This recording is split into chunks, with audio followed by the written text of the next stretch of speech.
শশা গাছে তীব্র বৃষ্টিপাতের পর আপনারা একটা সমস্যা দেখবেন। এই যে দেখুন, এই গাছটা একদম সুস্থ সবল গাছ, কিন্তু ডগটা দেখুন একদম মারা গেছে এবং সম্পূর্ণ গাছটা ঝিমিয়ে মারা গেছে। তো এটা কেন হচ্ছে বা এটার প্রতিকার কি, সেটা নিয়েই আজকের ভিডিওতে আমরা কথা বলবো। এবং ভালোভাবে লক্ষ্য করুন, এইখানেও একটা গাছ সেম এইভাবে দেখুন মারা যাচ্ছে। একদম সুস্থ সবল সবুজ গাছ এভাবে কিন্তু মারা যাচ্ছে ঝিমিয়ে ঝিমিয়ে। এটা ছাড়াও এর পাশে আরও একটা গাছ দেখুন, একদম একই রোগে কিন্তু মারা যাচ্ছে গাছগুলো। তো এটার প্রতিকার যদি না করেন তাহলে কিন্তু আপনি খুব মুশকিলে পড়বেন। তার জন্য আজকের ভিডিওটি সম্পূর্ণ দেখুন এবং এই গাছ মরা রোগটার প্রতিকার সম্বন্ধে সব কিছু জেনে নিন। এই ধরনের সমস্যা হওয়ার কারণে অনেক কৃষক হতাশায় ভুগছেন। তো কারোর টেনশন করার কোনো প্রয়োজন নেই। আজকের ভিডিওতে সম্পূর্ণ সমাধান দেব।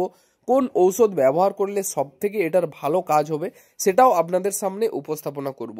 তাই বেশি দেরি না করে চলুন ভিডিওটিকে শুরু করা যাক।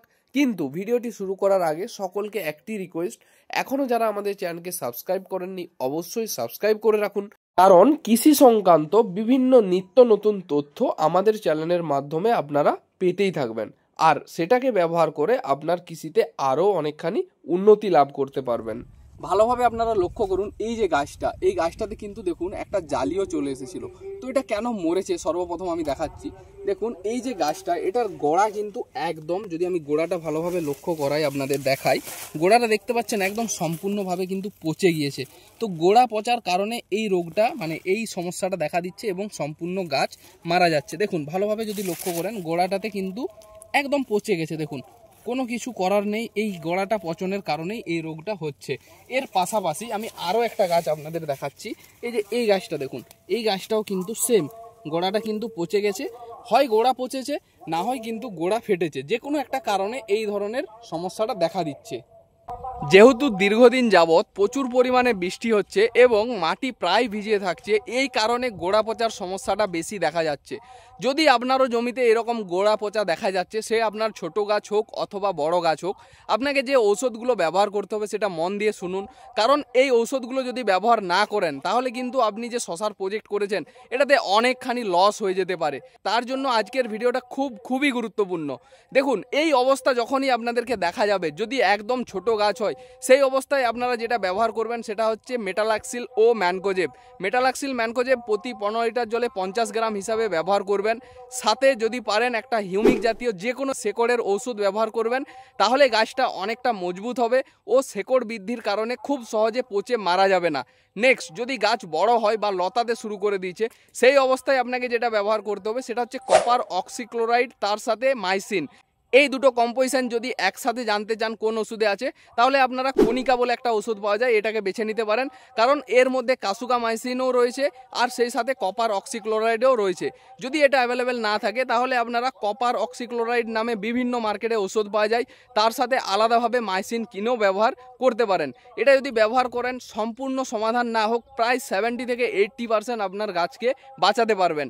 নেক্সট, যেটা আরেকটা পদ্ধতি আছে সেটা কিন্তু খুব গুরুত্বপূর্ণ, কারণ এই পদ্ধতিটা আজ পর্যন্ত ইউটিউবে বা কোনো জায়গায় কেউ বলেনি, আর এটার কাজ সম্পূর্ণ একদম 100% রয়েছে। আপনারা চাইলে একবার ব্যবহার করুন, তবে হ্যাঁ, ব্যবহার করার কিছু নিয়মাবলী রয়েছে যেটা আমি ভিডিওর আগে গিয়ে বলছি। এবার যে ওষুধটির কথা বলবো সেটার নাম হলো হাইড্রোজেন পারঅক্সাইড। এই ঔষধটা আপনি কোনো রাসায়নিক সার বা কীটনাশকের দোকানে পাবেন না। এটা মেনলি আপনি যে সমস্ত মানুষের ঔষধের দোকান হয় সেখানে পেয়ে যাবেন। এই ঔষধটা চিকিৎসা ক্ষেত্রে ছুরি কাঁচি এসবকে শোধনের জন্য ব্যবহার করা হয়, এবং অনেক ক্ষেত্রে দেখবেন যদি ঘাটা হয়ে যায় শরীরের কোনো অংশে, সেক্ষেত্রেও এটা ব্যবহার করার জন্য বলে। তো এই যে ওষুধটা, এটা যদি আপনি গাছের গোড়ায় ব্যবহার করেন তাহলে কিন্তু আপনার মরা গাছেও প্রাণ ফিরে যায়, মানে যে গাছটা একদম মরে যায় সেটাকেও সাহায্য করে বেঁচে যেতে। এটা অনেকটা অবিশ্বাস্য লাগলেও শুনতে অনেকখানি সত্যি, কারণ এটা আমি নিজে ব্যবহার করেছিলাম এবং এটার রেজাল্ট পেয়েছি। আপনাদেরও একবার রেকমেন্ড করব এটা ব্যবহার করুন। তবে হ্যাঁ, ব্যবহার করার জন্য মাত্র দুটো জিনিস মাথায় রাখতে হবে। এক, আপনাকে পরিষ্কার একদম স্বচ্ছ জলের সাথে ব্যবহার করতে হবে। কোনো পুকুর, ডোবা বা বদ্ধ জলাশয়ের জল দিলে হবে না, টিউবওয়েলের যে কোনো জল দিলেই ভালো হয়। পরিষ্কার স্বচ্ছ জল, আর কোনো ঔষধ মেশানো চলবে না। এবার আসি পরিমাণের ব্যাপারে। প্রতি লিটার জলে আপনারা 15 ml হিসাবে ব্যবহার করবেন এই হাইড্রোজেন পারঅক্সাইড ওষুধটা। মানে 15 লিটারের যদি ট্যাঙ্ক হয় তাহলে আপনারা ব্যবহার করবেন 150 ml এর মতো। এবং এটা যখন ব্যবহার করবেন এটা কোনো ড্রাম বা কোনোভাবে স্প্রে করার প্রয়োজন নেই, একদম বালতিতে করে নেবেন আর মগে করে গাছের গোড়ায় ঢেলে দেবেন, মানে যেটাকে ডেঞ্চিং বলা হয়। এটাতে কাণ্ডর উপর থেকে জাস্ট আপনারা অর্ধেকটা করে জল নিয়ে মানে মগের মাধ্যমে নিয়ে ঢেলে দেবেন। যদি সম্ভব হয় আমি পরের ভিডিওতে সেটা করে আপনাদেরকে দেখাবো। এবং এই হাইড্রোজেন পারক্সাইডটা যদি ব্যবহার করেন তাহলে অনেকটা আপনার গাছ মানে যে গাছগুলো মরেছে সেই গাছগুলোও দেখবেন অনেকটা কিন্তু সুস্থ হয়ে উঠছে, বা যেগুলো মরতে যাচ্ছে সেই গাছগুলোও অনেকটা সুস্থ হয়ে যাবে। আপনাদের আমি রেকমেন্ড করব যে ওষুধগুলো প্রথমে আলোচনা করলাম সেগুলো একবার ব্যবহার করে দেখুন, আশা করি ওটাতেই অনেকটা উপকার হয়ে যাবে। তারপরেও কিছুটা জায়গা, কারণ এই ওষুধটা যেটা বললাম হাইড্রোজেন পারক্সাইড এটা একদম অল্প খরচে পেয়ে যাবেন, কিছুটা জায়গা এই ওষুধটাও ব্যবহার করে দেখতে পারেন। তবে হ্যাঁ, এই ওষুধটা ব্যবহার করার জন্য একটু হয়তো কষ্ট করতে হবে, কারণ এটা তো স্প্রে মেশিনে করে স্প্রে করার জন্য না, গাছের গোড়ায় ঢালতে হবে। তাই এই পদ্ধতিটাও আপনারা অবলম্বন করতে পারেন এবং যে পদ্ধতিটা প্রথমে বললাম সেটাও করতে পারেন, দুটোভাবেই আপনি সমাধান করতে পারবেন।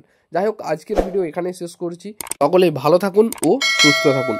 ভিডিওটি শেষ পর্যন্ত দেখার জন্য সকলকে অসংখ্য ধন্যবাদ। এবং এই ভিডিওটি প্রত্যেকটি কৃষকের কাছে আপনারা শেয়ার করার মাধ্যমে পাঠিয়ে দিতে পারেন।